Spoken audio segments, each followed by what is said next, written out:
So thank you so much, and welcome to the second panel here. We're going to be talking about accelerating the adoption of a content-rich curriculum. And forgive me, I always operate with notes. I know our previous panel did an expert job of operating without anything in front of them, but I definitely need my notes. So we're going to have a really interesting conversation today. We've got a couple of great panelists. We're going to start with Steve Farkas, who is sitting right here to my left. He is the co-founder of the FDR Group, and he was the previous director of research at Public Agenda, and he is the principal author of more than 100 major opinion studies on a range of issues, including public education. And in particular, he's going to be reporting some findings from some focus group studies that he did on support for content-rich curricula like core knowledge. Then we'll also hear from Robert Pondiscio, who was actually mentioned in the first panel today, and I'm sure many of you know very, very well. He's a widely published author. He is currently the executive director of Democracy Prep, and he's also been a fifth grade teacher and was most recently the vice president for the Core Knowledge Foundation. And then finally, we'll hear from Ian Rowe, who's the Chief Executive Director of Public Prep, where he provides strategic direction for the network of single-sex elementary and middle public schools. And he was previously the Director of Post-Secondary Success at the Bill and Melinda Gates Foundation, in addition to many other accolades and accomplishments. And just to dive right into the panel, I'm going to turn it right over to Steve Farkas, who again is going to share some really interesting results and findings from some focus group studies that he conducted very recently.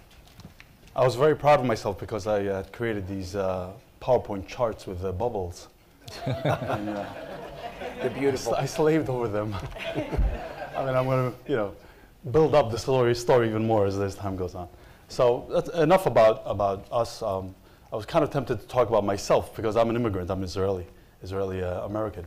And I thought I was the perfect experiment because I came to New York not speaking a word of English other than okay. And after that, which was from the Westerns. And then I thought, actually, I'm a bad example because I loved to read in Hebrew, and then I was so desperate to read in English that I forced myself to learn as fast as possible, and I spent all my time in the library. But actually, my three siblings are better examples of what happens when you don't have that. And so my brother's kind of key triumph in school was when he memorized one of Lincoln's great speeches. And he loved repeating, hated school, loved repeating that speech time and time again. We conducted 4 focus groups. 3 of them were, sorry, clear my throat. All of them were with elementary school teachers, elementary public school teachers. One of the focus groups was in Valerie's school. So we interviewed core knowledge teachers. And the other 3, one was in Atlanta, one was in St. Louis, and one was in New York City, so that we can have a comparison of kind of regular New York City public school teachers and Valerie's teachers. That was the idea. The idea of the study was, how do we talk to teachers? How do they respond to the core knowledge idea, the concept? What could make the sale, so to speak? What kind of marketing advice, if you will, could we come up with on these? So we came armed. I came armed to the first focus group in Atlanta with all of these arguments on behalf of core knowledge, and I didn't need them, actually.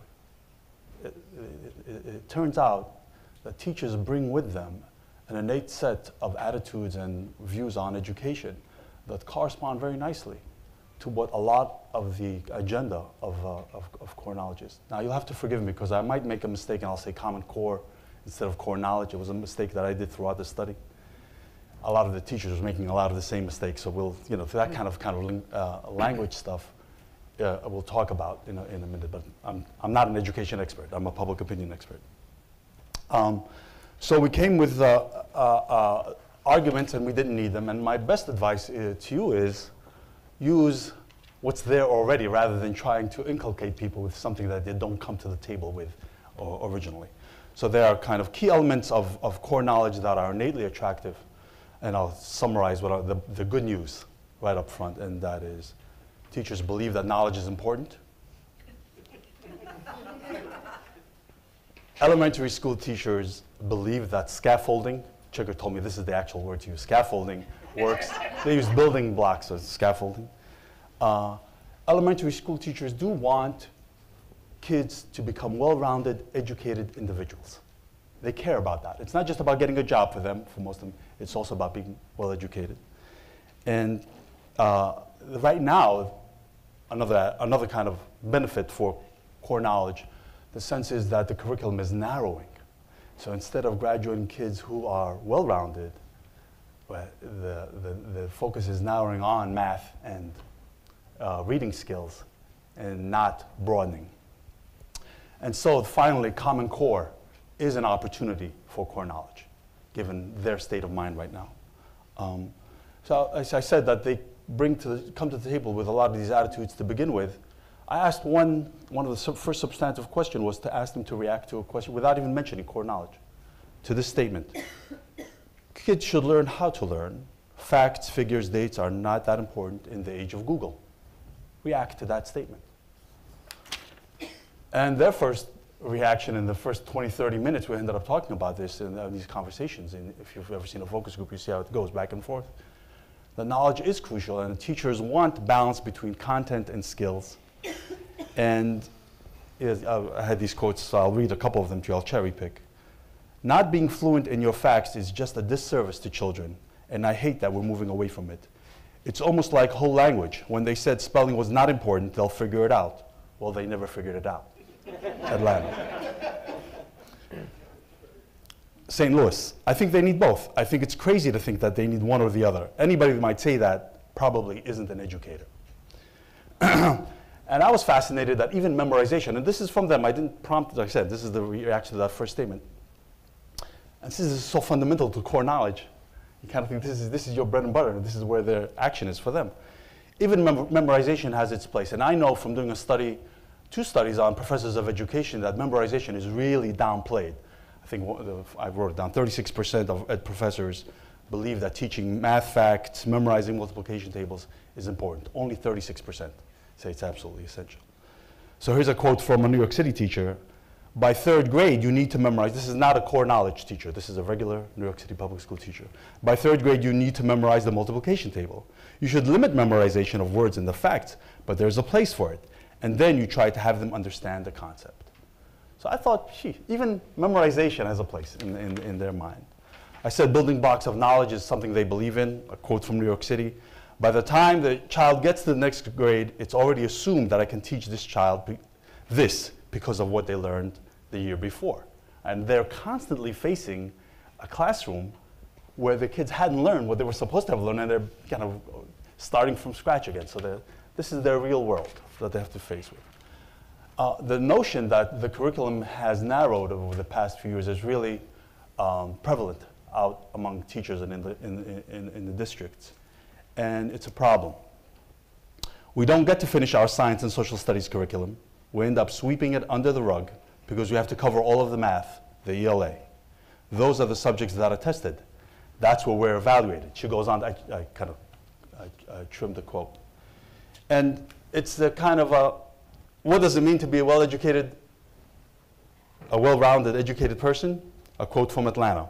I want broadening, more of a renaissance. It's good to give them a taste of different things. That's Atlanta. Atlanta again. There's just some basic things that need to be considered, that to be considered educated, people should just know. That's what you say. That's what they believe without me kind of prompting them with these arguments, and I think that's what makes it powerful. We're talking about somebody who is an educated person. I think there are certain things that they should know, whether or not it's relevant to their jobs. A New York City teacher saying that in response to one teacher in the group who said, you know what, as long as they get a job, as long as they need to know what they need to know to get a job. And this person said, nuh-uh. The student needs to know things to be an educated person. I cut out something from the presentation, and it's important. It's what it means to be an American is also important to them. And I like this quote because it's from St. Louis, and she speaks in such a Midwestern way. We cannot be a society that doesn't know who Ben Franklin is, for gosh sake. Oh, jeez. You know, Common Core is an opportunity because, here's the quote from Atlanta, I know how to deliver it. Tell me what you want me to teach, and I can teach it. But the Common Core now is not telling me what they want. It's just giving me a broad thing. Right? So give me some guidance. Don't dictate how I behave in the classroom. Don't dictate the how, but tell me how. That's what this woman from, another woman from St. Louis said. By the way, I think we had like only 2 men show up in the focus groups. It's, you know, the elementary school teachers are still predominantly, you know, female profession. Tell me what, not how. Simple as can be. That's St. Louis. So that was the good news. And it's a lot of good news, I think, and a lot of important things that are good news. It's, you know, so you don't have to sell something that you're not. The resistances and the obstacles come down to the who decides. Immediately, they talk about who's deciding what's going on this list. I want to know who they are. What's on that list? These are not trivial questions. Then you have the lack of name recognition and confusion with core knowledge, which I was also kind of part of, and reform fatigue among teachers. Who decides what goes in? Here's a quote. My point is not that there shouldn't be a common curriculum. All I'm saying, the crux of the whole thing is who's making it up? Who is deciding? And then a woman in Atlanta, it took me a long time to realize education is a business. The people that make the decisions truly are not educators. Even the textbook adoptions that we get is a money deal. So they're asking who's calling the shots here and what is their background? Are they educators? Are they teachers? Do they know what's going on in the classroom? Then the question of obstacle of resistance or questions that they have is what gets on that list. And you know, one woman said in St. Louis, the farming community, those kids might need to know something else for them to get by in their future life. Would it apply here in the suburbs? Someone in New York City. So let's say there's an African-American child or an Asian child in a class, or the little Jewish child. I don't know why we became little. The little Jewish child.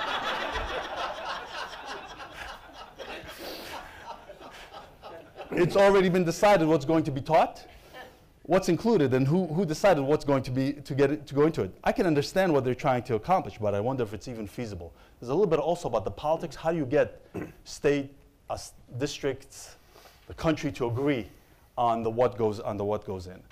Now, interestingly, because you mentioned earlier the dead white male, European male argument, no one even knew what I was talking about when I said this in the classrooms. So I've never heard one woman in New York City. One woman knew what that was tapping, that ideological argument. So I kind of pushed it, and because I had like little testing things, I asked in Atlanta, why should an inner city student in Atlanta know Shakespeare? You know, kind of prompting, and an African American teacher comes back at me. She says, because you should have every chance that every other child does, because you don't know where that child's going, especially if they do go on to college. So it's not so much that they're, right? So it's a little bit of the flip. It's like, why not? This stuff is good stuff. Is it bad stuff? It's, don't limit it, expand it so that to make it relevant to if it's a farming community, if it's a suburban community, you have some, if you have some flexibility in the curriculum to take in other things. So, but what gets on that list is a question they have that you'll need to address. And here's a practical problem. I don't think you'll take my advice, but I'm going to give it to you anyway. That's my job. Well, the first one is there's a lack of name recognition. No one knows what core knowledge is. Not one teacher, except for the focus group that I did in the core knowledge school, knew what core knowledge was. Never heard the term. And what's worse, they constantly confused it with core, which I probably common core, with the common core. So now you've got a problem if you're marketing something and you're trying to distinguish it. You know, how do you distinguish what you're about from what's out there? Things that may look rosy now or have looked rosy for common core, they may not 2 years from now if things go south. So no one knew who Edie Hirsch was. That same woman in New York City knew. You haven't seen the video yet.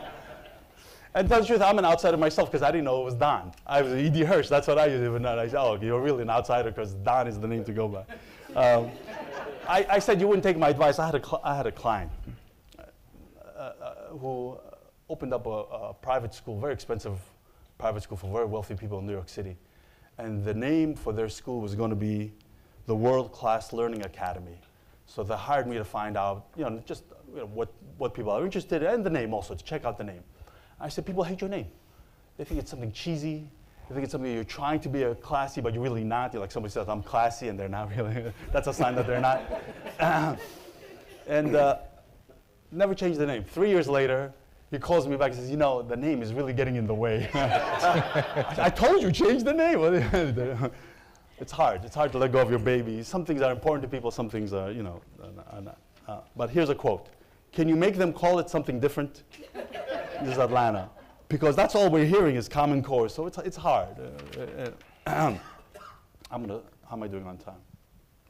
I'm all right? Yeah. Okay. So one thing that has nothing to do with core knowledge is the state of the mindset of teachers across the country. And I've been interviewing teachers for too long, and I've interviewed too many. So there's reform fatigue.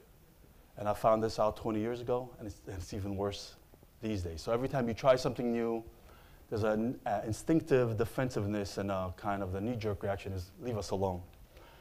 I've seen way too many of these things in 25 years, one teacher says. It's just like, really? Give me another acronym. All right? Give me another. And then in St. Louis, you know, the research shows argument. It really does not fly. Do not use it. I understand it's important for you to know what to go for, what to plug, what to push for, but it really is another kind of red light or warning light for teachers. The term research-based over time has become the teacher's nightmare. We view it as, okay, we've got a bunch of people who think they know what they're doing, but they've never been in a classroom. They're throwing out a bunch of jargon, and then they want us to buy into it.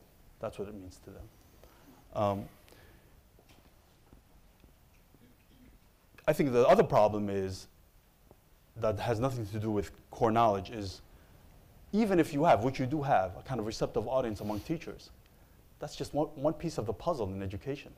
And I've interviewed, you know, this fragmentation in education is unbelievable. The superintendents are very different from the principals, right? The school board members are very different from everyone else. You've got the state levels, you've got the legislators of various kinds, and the local governments. And, you know, winning over just this one segment, which is straightforward enough, I think, you know, with a little tweaks, doesn't mean that the divisions that you have everywhere else are going to go away. Each segment has its own, probably has its own challenges. I said we interviewed it was great to be at Valerie's school. It was so refreshing to have a bunch of teachers and I really loved what they do. But most teachers love what they do. They just feel that it's a beleaguered profession, so they're constantly feeling attacked. But this is what we learned, a few of the things that we learned. That leadership matters, and it's not necessarily the kind of pull you by the ear and I'm going to make you drink now what you deserve. But here's a quote from one of the teachers. The principal, the administration have to want that change. How are they going to get all their teachers on board? If they haven't really convinced the staff to work together, it's not going to work. Leadership does not mean force, it means engagement and convincing. Another piece of advice would be prepare for the intimidation factor, which I think Valerie talked about and a couple of other people did as well. It was very scary for them at first. So one quote is, you look at the curriculum and you think, oh my word, she's recollecting first time she saw what she was going to deal with. Oh my word, this is a lot. How am I ever going to teach it? You have stories to teach every month. You have poetry. You have core sayings, core virtues, social studies, composers, science. There's so many different components to core knowledge. And when you look at it thrown in front of you, you think, I can't do this.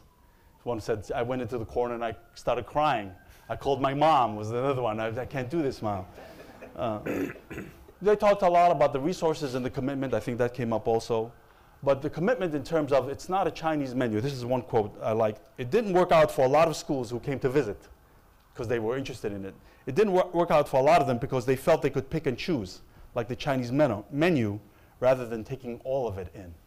So one teacher said they just took the sayings. Well, just the sayings, that's not core knowledge. You have to take everything is what they said. Let me finish up with teachers, with the teacher herself, because I think they may be some of your best advocates. The best advocates may be core knowledge teachers. And here's a quote from a great woman. I liked her so much. She's maybe because she was an immigrant like me. She's from Trinidad. She had a great accent. And she said, what Hirsch did, and hopefully it can continue, it's phenomenal. I've never spoken to him, but I think he must have had a vision of where he would want our children to grow. That a man like him would take the time to create such a marvelous curriculum that our kids, especially from this type of neighborhood, can fully weave into the fabric of our society, where they would fit in, and they would feel at ease, and they would just shine. I thought it was just a nice way to end on a hopeful note of.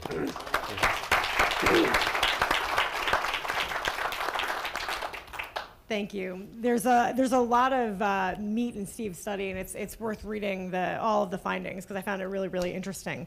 Robert, I'd love to turn over to you now. And in particular, there are two, I think, very popular ideas that run directly counter to the core knowledge approach and the core knowledge curriculum.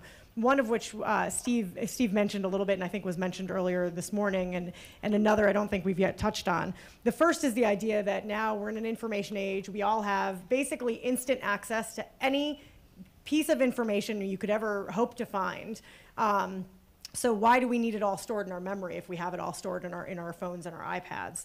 And the second is the idea that that young children, particularly kindergarten, first grade children, that it's really developmentally inappropriate to teach them this kind of content. That actually you need to have this expanding environments approach where first you teach students about their community and the postman and the neighborhood, and you don't get to the foreign countries and things that are so distant from their everyday lives that's really developmentally inappropriate. And I'd love to hear your thoughts on that. And I need to apologize because I'm losing my voice. I've got my tea, I've got my water. Hopefully I'll muddle through here.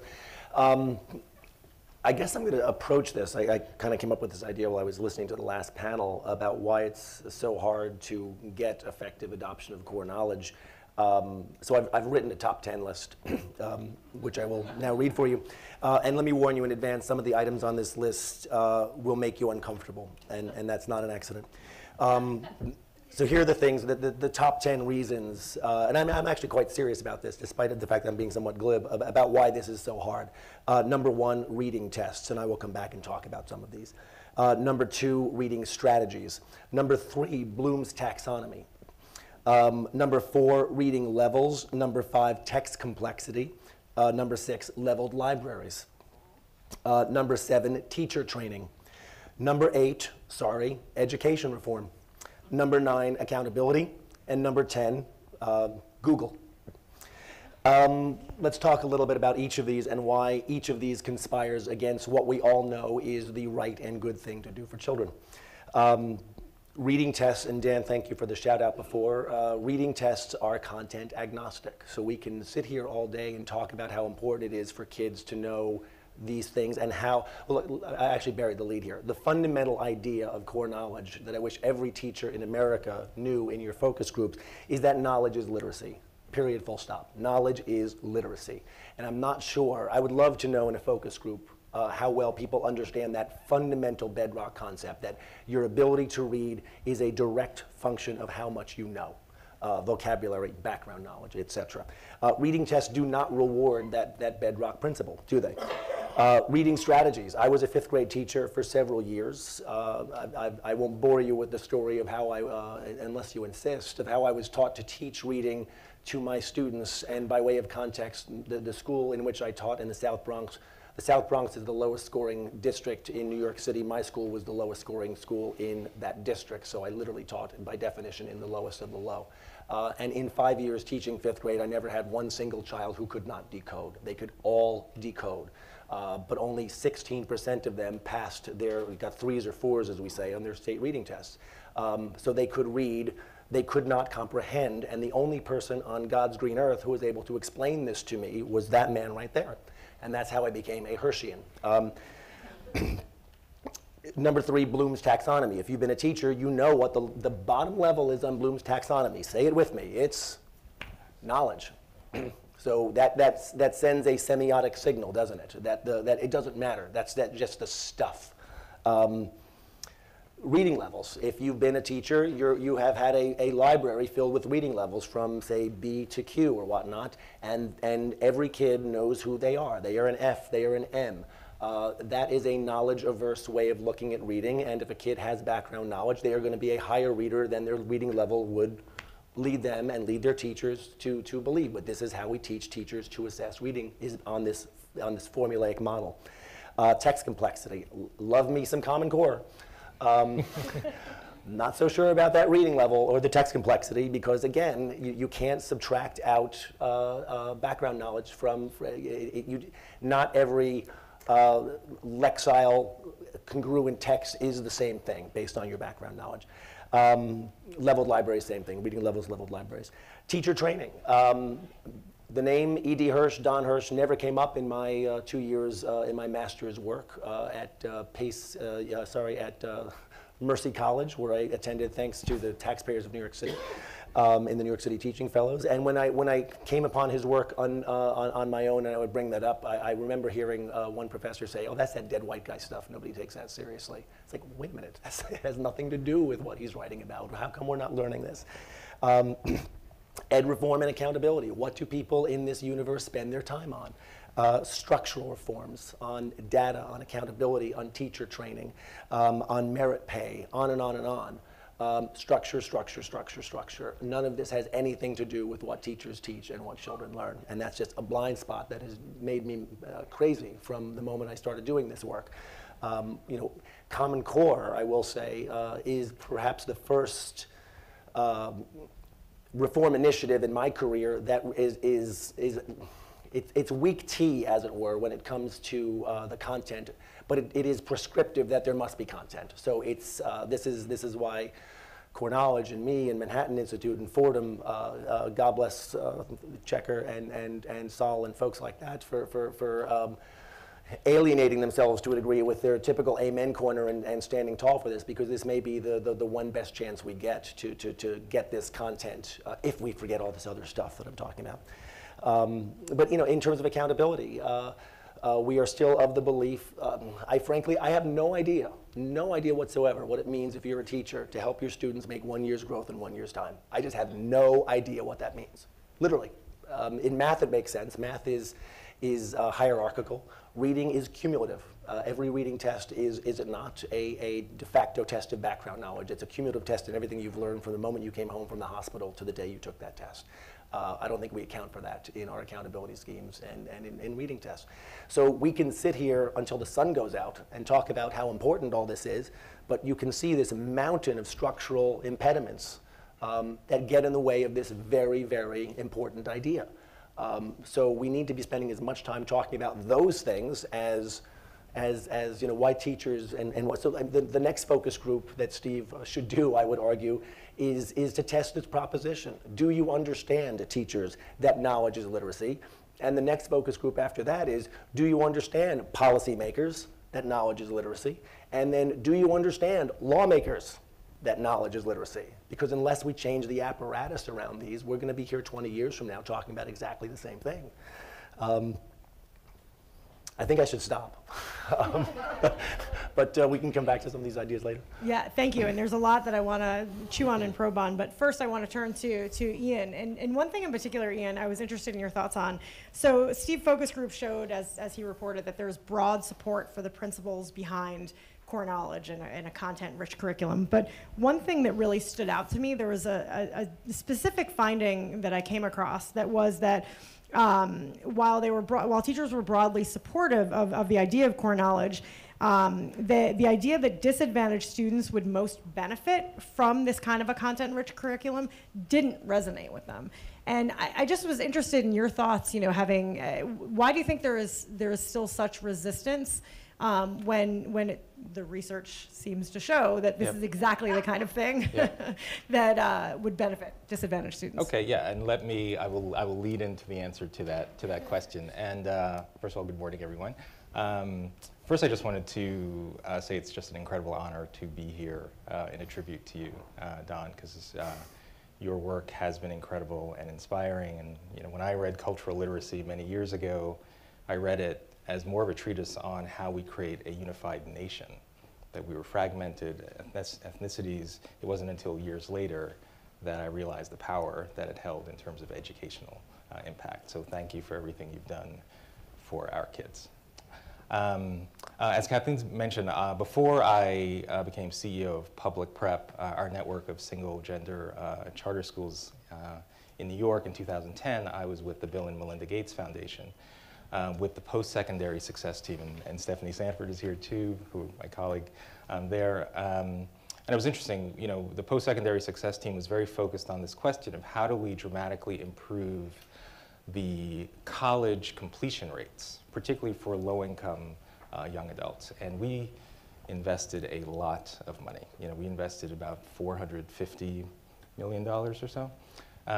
Just enormous amounts of capital, right? And if I were to categorize what most of the giving to community colleges, institutions of higher education, I would say about 70 to 80% of the $450 million we gave was to help institutions better remediate the kids that were coming in to a higher education environment, right? We were basically trying to solve problems that should have been rectified many years earlier. And it always just struck me, like, why? You know, we just spend enormous amounts of money at the higher education levels. It's ineffective, very inexpensive, and it doesn't work. You know, so I was very inspired when I actually had the opportunity to now come to New York to run a network of elementary and public schools and middle public schools, because now we have an opportunity to essentially start from the beginning and see if we could rectify a lot of those issues well before you get into the high school and college and all the dropout numbers that we unfortunately know so well. And when I got to New York, and you know, doing the initial research on charter schools in New York City, it was during the heyday where every single charter school, where 95% of the kids were reading at proficiency levels. And this was just right after the first year where the state had recalibrated, and suddenly many schools' performance wasn't that great, right? It was like Lake Wobegon, where every single school is above average. That's what it was in New York until this realization, wow, maybe we're not maybe we're not as strong, particularly in literacy. Thank you, David Steiner. Thank you, David Steiner, right. But we decided to do an analysis of, well, what were the charter schools that seemed to consistently be doing well around literacy? So we created this matrix, and in the upper right-hand quadrant were those schools that were doing well, and sort of what were the commonalities of those schools, like Harlem Success Academy, the Icon schools, South Bronx Classical. And we basically came to the realization that these schools were either doing capital CK, core knowledge, or they were doing small CK, which essentially meant they were adopting the principles of a content-rich, vertically aligned curriculum. So Success Academy, if you're familiar in New York, Eva Moskowitz, they've built something called their Think curriculum, which is very, very content-rich. I mean, some of the things they're teaching in first grade, other schools aren't teaching, you know, until third or fourth grade. A lot of very high-level, rigorous expectations around content development. The Icon schools are much more aligned with core knowledge, South Bronx Classical. So it was just very interesting for us to discover that there was this really heavy relationship. And when I looked at our own schools, I think, you know, one of the researchers earlier, the balance of ELA and math, when we did a time analysis in elementary, on ELA, we had 760 minutes per week on ELA and 90 minutes in science and 90 minutes in social studies. Literally an 8-to-1 ratio. So like, there's no way you can deliberately build the kind of vocabulary and background knowledge that's necessary if that's the imbalance that you have. So we have embarked upon a pretty big 3-year journey to implement what we're calling a vertically aligned, content-rich, interdisciplinary curriculum in our K-8 schools. And I'll talk a moment about the fact that we're now feeling the necessity to launch pre-K because we've got to get our kids earlier. We have a partnership with Sesame Street that we'll soon be announcing, which is just very, very exciting in our pre-K work. It is very difficult because we are fighting all the impediments that, you know, Robert and others have talked about. But when you get to the essence of it, most teachers really want to do this. And I'm so inspired and very optimistic about what we're doing, because we're already starting to see the results of it. We just, you know, our schools were just received the highest A ratings in New York, and we're better than 96% of other schools in the city, which is all very gratifying. But still, the bottom line is 65% of our kids are still not where they need to be from a reading level perspective. And that level of performance actually makes you one of the higher level performers in New York State, to just give you a sense of how tragic this system is. And yet we're making progress, and I feel very optimistic. Some of the things I think that have worked for us, and get to some of the teacher issues. So in New York, or at least for a lot of our teachers, they do know core knowledge, they do know E.D. Hirsch, and unfortunately, they have made those terms synonymous with facts, and you just want kids to memorize. And we spend a lot of time with our faculty on assessment, because assessments are the key for us, because unless you're really clear what the expectations you're setting out at the end of this process, everyone can sort of fill in that vessel for what they think that you're asking. So if they hear content rich, they say, well, why do kids need to know about Mesopotamia at the end of the year, right? Like, that's not important to them.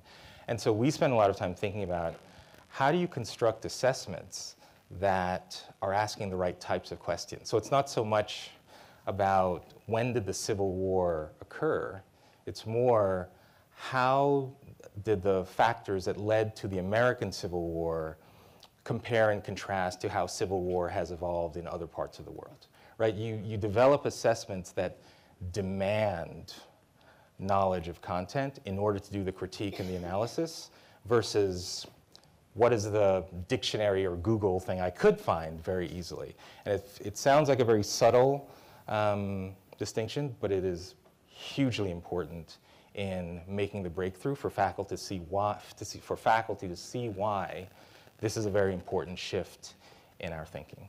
And I can't underscore this point enough, that assessments are key, because content, curriculum, it's obviously very important, but how you interact with content says everything. You could read the Gettysburg Address, which is beautiful, unbelievable piece of American history, but if the questions that you're asking against it are what we call a DOK 1 level, so we have a range of rigor, 4 levels, where DOK 1 level, depth of knowledge, is a simple sort of regurgitation task. You can make the Gettysburg Address you could teach it for 2 weeks, but it's a useless piece of rich content. But if you ask the right kinds of questions against it, where you place it in the context of history, what it means, how is it relevant to today, it changes everything for how this now content-rich curriculum can live and be really exciting. So I think so again, the assessments for us are our biggest takeaway for how we're engaging our teachers, how we're making them excited about the work that we're doing, because they're seeing that it's not just about regurgitation of facts or memorization. It's about having the kind of information that enables them to then be critically thinking and comparing and contrasting and doing all the things that we want our students to do. So that's something that's very, very important for us, and I would encourage everyone who's really thinking critically about this that becomes the way in which we engage a larger population around these efforts. Pre-K for us is clear that it's fundamental. We have to make that part of our core curriculum. Unfortunately, in New York State, charter schools are not allowed to run pre-K, which is completely ridiculous. But we're hoping to get around that in a whole number of ways. But our kids just enter kindergarten with significant vocabulary and language deficits. And in my view, again, it's just in the charter world, in my view, charters, while have provided good innovation, have not proven that we can make up for the incoming deficits that our kids come, particularly from the communities we serve. It's just, in New York City, this past year was the first year that charter schools on ELA performed less than the overall New York City average. So 25% of kids in New York City charter schools passed the ELA exam. New York City was 26%. I mean, both are horrific, right? But for me, it's a statement that we in the charter world have sort of, in my view, lived, being marginally better than a very low district standard for a very long, long time, and haven't challenged ourselves around what really is going to make the long-term shifts. And hopefully, whether you adopt capital CK, official core knowledge, or small CK, where you adopt the principles of a vertically aligned, content-rich, interdisciplinary curriculum, that for us, I think, is what's going to make the change in how we engage our teachers. Great, thank you. So a couple things I'd love to press on, including one, one of the things that we're talking about in this panel is how do we accelerate the adoption of a content-rich curricula, and everything that we've talked about here is about sort of a slow and very, very slow and steady march towards universality. I mean, we have teachers who, when they first see it, are literally running and crying in the corner, it sounds like, from the focus group findings. And people see this as being very, very difficult. They also are turned off by the research, frankly, which does actually support this move. So I guess one question I have is, can we accelerate, and is assessment our secret weapon in that acceleration? I'm going to jump in on that because I'm afraid of assessments. I don't view it as the weapon, I view it as the threat. And what I mean by that is, like a lot of people in this room, I've been fairly outspoken about Common Core. It's probably the best thing that happened to core knowledge since E.D. Hirsch himself. What I mean by that is to do Common Core well. If you're doing core knowledge well, you're doing Common Core well, right? My concern is we in the policy education arena, we may have won the Common Core battle, but we are losing the implementation war. And what I mean by that is a lot of the people who frankly understand core knowledge the best, who have been traditional allies and advocates for it, are on the wrong side of this issue. They are aggressively opposing it. And as a result, the same old is rushing in to fill that vacuum. And I don't want to be defeatist about this, but my fear is that there's a limited window of opportunity before the tests hit. If you've been in the classroom, I think you will recognize, whether you like it or not, that once the tests hit, it becomes about the test. So there's this bright shining moment right now to get implementation right. So my plea to those of us who flap our jowls for a living or write blog posts or whatnot is stop relitigating Common Core. And start focusing on the implementation. If a few states fall out, a few states fall out. But all of our energy should be helping the field understand what good implementation looks like, driving good practice, making the case for this curriculum as a Common Core congruent product, as it were. Because if we don't do that, then what we're going to have is bad implementation. And as I said before, 20 years from now, we're going to be sitting here having this exact same conversation. So I agree with you wholeheartedly on the implementation point, but let me actually push a little bit on the assessment point using your own words. So one at a Manhattan Institute panel, at a Manhattan Institute panel, I thought on the Common Core, I thought you asked a very provocative question, which was, is anybody on the panel willing to support a statewide domain-specific assessment? Yeah. So when I'm saying assessment, I mean, is all hope lost on Common Core aligned assessment, or is there a path forward? I'm assuming that we're going to have that a reading test is a reading test is a reading test. Don has argued for years, and I completely agree with this, that a fair reading test would be domain specific. So in other words, rather than have, as one year happened to my fifth graders, the very first question on the test was about the customs of Dutch New Amsterdam in New York City, and they didn't know what a custom was, what the Dutch were Amsterdam old or new. It was game over from the moment they opened their test books. A fair test would say, okay, and I'm just going to pull these examples out of thin air. In the fourth grade, here's 100 potential domains it could come from. It could be the Vikings, westward expansion, photosynthesis, the water cycle. We're not going to tell you what the test passage is going to be, but in order to control for background knowledge, you'll want your kids to know these domains. If that's what a reading test look like, it'll be a fair test. Right? That's not what a reading test looks like. It looks like the customs of Dutch New Amsterdam. Mm-hmm. And that would, sorry, go ahead. And to follow on to Robert's, when I was focusing on assessment as a key lever for us, I wasn't referring to end of year state evaluate. I was literally focusing on an end of unit or interim assessments throughout the year where you're really focusing on what kids are learning.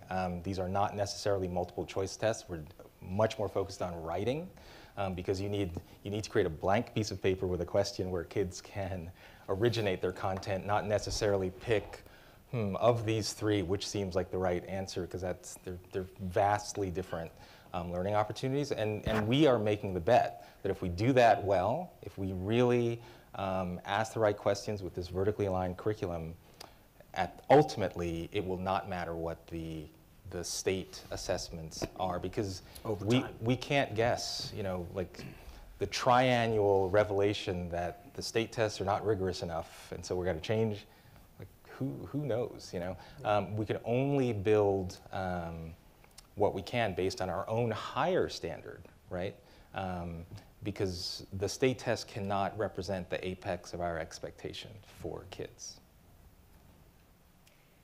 So I guess one additional question, one thing I wanted to probe on is this idea of text complexity versus content, which, Robert, you talked about in your top 10 list. You actually listed text complexity as one of the obstacles to the adoption, right? Yeah, well, I mean, to nuance a little bit, sure. I think the field has this idea that a text is a text is a text, and that you can know everything you need to know about a text by knowing its complexity, its reading level, its lexile score, and that's obviously not true. Right, and to add on that, because it's task complexity that has to be married to text complexity, right? Because again, you can pick a rigorous piece of text, or the most simple text, the Winnie the Pooh is a very simple, story, but you can get deep learning if you're asking the right kinds of, if you're asking the right types of complex tasks associated with a given text. So I think it's, again, just an important distinction, that don't assume that just because you're now teaching Gettysburg Address, you're suddenly going to get great outcomes. It's all in how you're interacting with that content. Although I think that there's also another issue that's kind of hidden beneath the surface of this issue of text complexity and content. So let's say that we think that there is a canon. I'm not suggesting there is, but there's a canon, and every student should read a number of agreed upon text. That's part of the building content. One thing that a lot of schools have done in order to make the most disadvantaged students, or the students who are furthest behind, to give them the opportunity to read similar stories, is they've given them a watered down version of the same text. And it seems like in that case, text complexity becomes very, very important. Like if you're gonna read The Great Gatsby, you should be reading The Great Gatsby. Unless, I guess, the importance is to have a shared understanding of the story and not specifically to read the words itself. And I think there's a real tension there. And I'd love to hear, I think, Robert, you've talked about this or thought about this in the past. Ian, I don't know if you've encountered this also in the classrooms. I'd love to hear a little about that. I kind of hate to get dragged into the Great Gatsby discussion. Yeah. And what I mean by that is, as soon as it becomes about a specific text, the conversation just changes. And this, again, requires a certain discipline, but I think it's important to consider, how do you create the conditions that allow a student to comprehend The Great Gatsby? Not, is it The Great Gatsby, or is it Grapes of Wrath, or is it I Know Why the Caged Bird Sing? And I don't think I'm being a pedant about this. This is where these conversations leave the rails. I was on a panel with Mark Barrowline, this is what we argued about, right? About, Huck Finn in or out, that kind of thing. And I was the guy saying, well, if kids don't know the Mississippi River and riverboats and the North and South and 19th century America, it kind of doesn't matter. And so, to me, I mean, my own sort of breakthrough idea or the way of thinking about core knowledge that I find gains traction with people is to never use the C word canon, but use the C word curate. In other words, to me, the sole idea or the powerful idea behind core knowledge is not a canon, it's a curatorial effort. It is an effort to sort of marshal what kids need to know to make sense of complex texts, of Great Gatsby, et cetera. So we're not choosing, picking and choosing winners and losers. We're trying to create the baseline understanding of what literate people know, and to Dan's point, assume other literate people know, so that regardless of what text choices you make in the upper grades, you can have a reasonable certainty that the kids are not going to be lost. This is why I'm happy not to be a state legislator, but am happy to run a network of our own public charter schools, because we are defining our canon. We are going through a process where, what are the 500 books that every kid, by the time they leave 8th grade, 250 of which we have defined because we think they're necessary, and the 250 they've chosen on their own, and because at some point you have to do that. Like at some point you do have to say, this is the knowledge that matters, and these are the best vehicles through which will help us teach, you know, and build that knowledge. And it's unfortunate that we have such a political environment that makes it virtually impossible to say that Great Gatsby should be on a list. And I actually don't know how to solve that problem other than just empower lots of folks like me at smaller, you know, smaller, where we have our own sphere of influence, where we can do this without getting into all the political battles that essentially stops progress. Yeah, you know, I don't want to give you the idea that I don't think it's important to make decisions. It is important. No, it's just. But my point is sometimes that's where the discussion stops, and maybe if we just change the subject into creating the conditions as opposed to picking and choosing texts, we might get a little bit further and gain some traction for this very important idea. I would say that it's useful to keep in mind a distinction between the highly politicized discussions that take place in places like D.C. With education experts and the ordinary folks and teachers and educators that are out there in the country, because a lot of this stuff just makes perfect intuitive sense. There's no argument about it. This notion of dead white European males, it's not important out there. They're not really fighting about that. There's no argument about Shakespeare. The arguments take place in these rarefied circles, and I think a lot of your energies you may be wasting a lot of your energies fighting over these issues that are really non-issues out there in the real world. Unless, to Robert's point, the ed schools are a real obstacle here. So it may be among the general teacher population this isn't an issue, Right. but is that, yeah. Yeah. But it is useful to keep in mind where you're fighting. Sorry, they're curating for the teachers before the teachers even have the craft, right? Right. So because the teacher educators, sorry. Yeah, no. Mike. No, go ahead. Because the teacher educators kind of curate the curriculum in ed schools, you're not even going to get exposed to this kind of, which really is a kind of left principle, right? That's what's so ironic. This is a justice-based content gap, democratic with a, you know, with a big D2 ideal, and that's just completely lost in a sort of ideological ed school environment. Well, let's actually take this opportunity to open it up to the, to the audience. I sense you're champing at the bit. I'm eager. Maybe Saul in the front. I think we need to use the microphones for the video. So yes.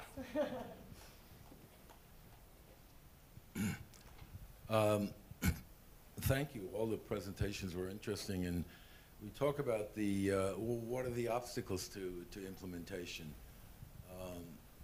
And we have to understand, I think, that this is not a simple process. We have to have patience.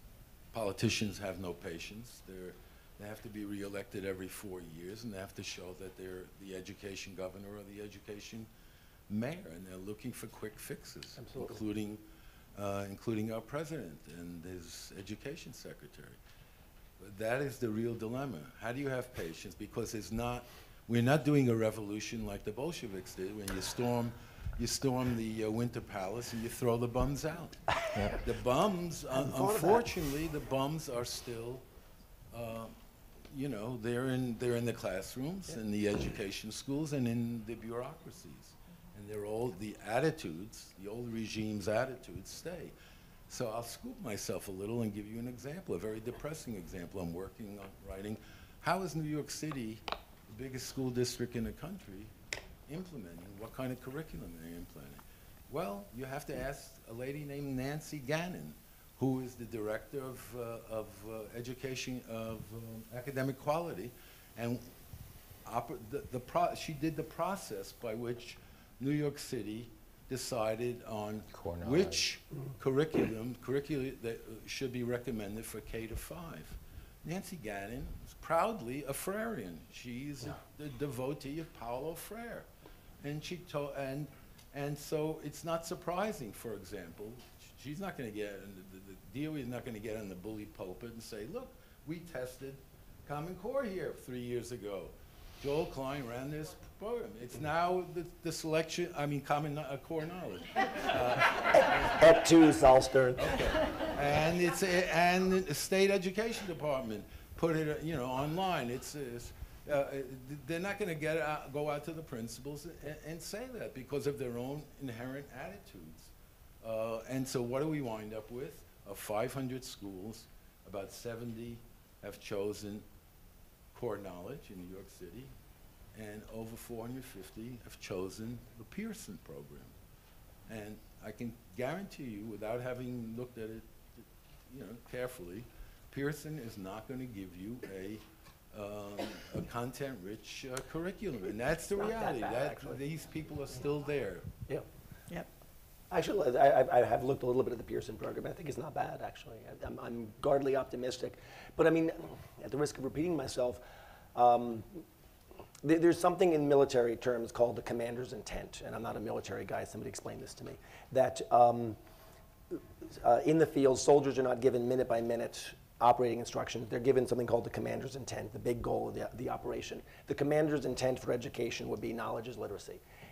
My concern remains that until that very basic idea is something you learn in ed school, something that's rewarded on tests, something that there are mechanisms for teachers to incentivize them keeping that big idea front and center. Curriculum may not, look, I'm a curriculum guy, but I worry that without that big idea front and center, then even a good curriculum becomes watered down, and somebody was saying before that you can't pick and choose, and that's exactly right. If you had that commander's intent, that knowledge is literacy idea in your mind, you wouldn't need to be told don't pick and choose. It would be obvious to you, right? So the big challenge for me is how do you create the conditions in teachers' lives from day to day that incentivize keeping that big idea front and center where it belongs. Particularly because right now it seems like the opposite is the commander's intent. It's that skills and strategies are literacy. Boom. And, yeah.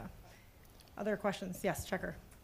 Robert has talked only indirectly about what is in his very excellent paper, which is the attempt to resolve another of the great dilemmas in contemporary education reform, which is the belief that something called deeper learning is the goal of education, and it actually has no bearing on content. Now, Ian has alluded to this in his remarks, but I would love it if Robert would take 5 minutes to talk about what he actually wrote in his terrific paper.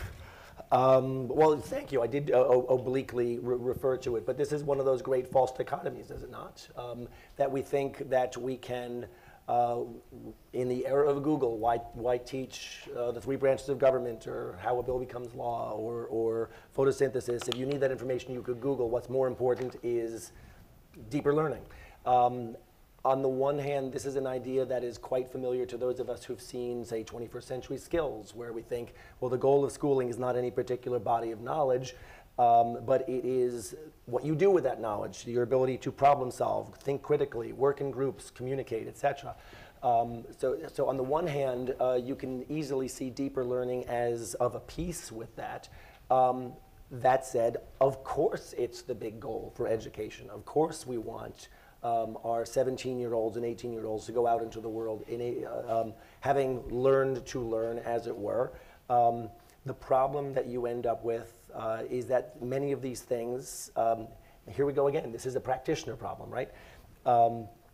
If teachers are told and have this idea reinforced that it's about the skill, it's about critical thinking, then at some point content becomes just arbitrary. And Dan, I think Willingham has written volumes about this. My wish for every teacher in America is that they are, that Dan is a household name, because he's very successful at unpacking these ideas. Actually, you're very kind to compliment the paper, but Dan should have written it. And I quote him enough that he practically did. So thanks, Dan. You're just not going to get to that deeper learning without a good Hirschian view of content.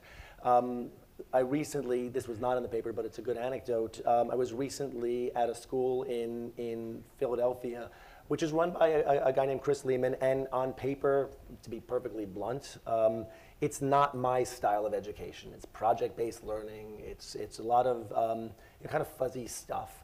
But look, it's a good school. The kids are engaged. They want to be there. The teachers are the opposite of core knowledge and Hirschian teachers. They meet the children where they are in the best tradition of that, and they break rocks. They get it done. But on the one hand, the school was terrific and engaging. On the other hand, I could not quite get them to say, which I wanted to say was, wouldn't it be better You know, wouldn't your kids be able to really take advantage of these wonderful things you're doing, these very engaging projects, if they walked in the door with the background knowledge that they would have had they had a K-8 core knowledge? So I simply don't understand, I cannot admit of why we're having this discussion whatsoever. That, you know, my own sort of, I want to call it a Faustian pact, and whatever the opposite of a Faustian pact is, a virtuous circle would be if you could do core knowledge from K to 8, at least K to 5. And then I'm less eager to be dictatorial about the content at high school. And a lot of these, what the deeper learning folks would describe as high engaging projects and whatnot are going to be that much deeper, that much more enriching, that much more engaging. I'm now back working in a school, and I can tell you it's a real problem to keep kids engaged in high school. You know, some of the stuff that works in elementary, middle school stops working in high school. This just seems to me like a marriage that's waiting to be made, and I don't understand why we haven't made it. Great.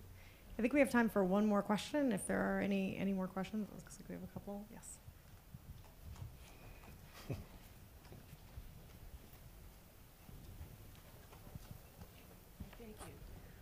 I wanted to go back to something that Robert talked about, which is the focus right now of school reform on accountability and on testing and teacher evaluation. And a lot of these policies are being driven by an agenda that the Gates Foundation and other foundations have put a lot of money into. What is it going to take to change that focus away from accountability and testing and the next cool economic model towards teaching and learning, curriculum, professional development? I mean, in my view, it's what we're doing. You know, like running a network of schools, I literally can't control what the state decides is the threshold to cross coming out of 3rd and 4th grade. All we can do is set a very high standard for what we believe our students need to know coming out of 8th grade in terms of academic achievement across science, history, music, the arts. I mean, we teach yoga in our school. These are deliberate decisions that we're making because we feel yoga is an important part of executive function and self-control and patience and responsibility, which we feel has academic benefit, and that's not in the Common Core. You know, that's you know, that's not in the, but so I think sometimes we get so wrapped up in whatever these state evaluations are, we reduce our expectation for what we should be doing for our own kids. And maybe the question is not how do we get away from it, but how do we really use the accountability and the assessment systems to support the kinds of programs like Core Knowledge that we know are good for teaching and learning, we know are good for kids. Well, I think we are unfortunately out of time. I apologize, but I thank you to all of our panelists for a very interesting discussion.